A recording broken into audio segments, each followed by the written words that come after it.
Hi, my name is Matthew Woods, and welcome to GoGuardian's Tip Tuesday.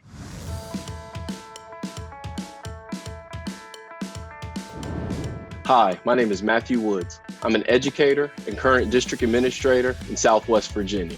I'm also the host of the education podcast, Leading Out the Woods, and also the author of the children's book series, I Want to Be.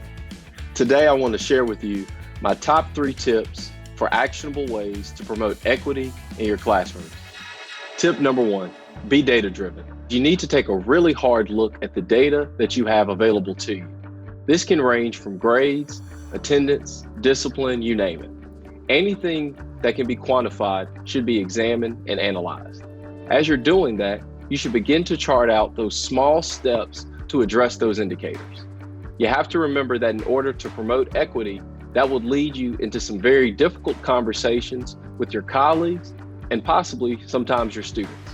So you will need to have that data in front of you to help remove any implicit biases and barriers that could arise as you're engaging in these difficult conversations.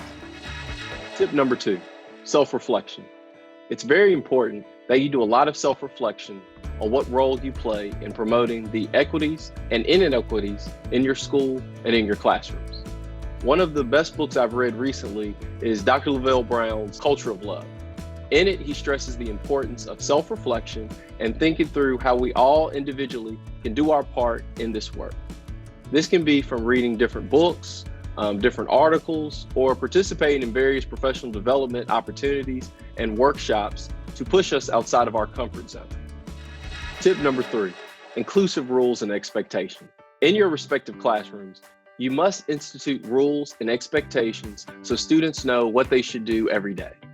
Even if you are currently engaged in remote learning or a hybrid instructional model due to COVID-19, they are still vitally important.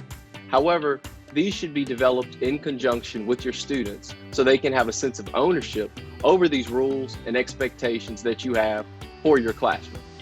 One of the easiest ways to do that is to set up a Padlet and have your students anonymously post a few rules that they feel are important for their class to be successful. Remember, no matter the circumstance, you can develop a unique culture that honors your students while ensuring that they are all engaged in the high expectations that you have for them. For all of my fellow educators out there across the country, I want you to be encouraged, keep your head up, that you're doing a great job, and we are all in this together, and that our students need us now more than ever.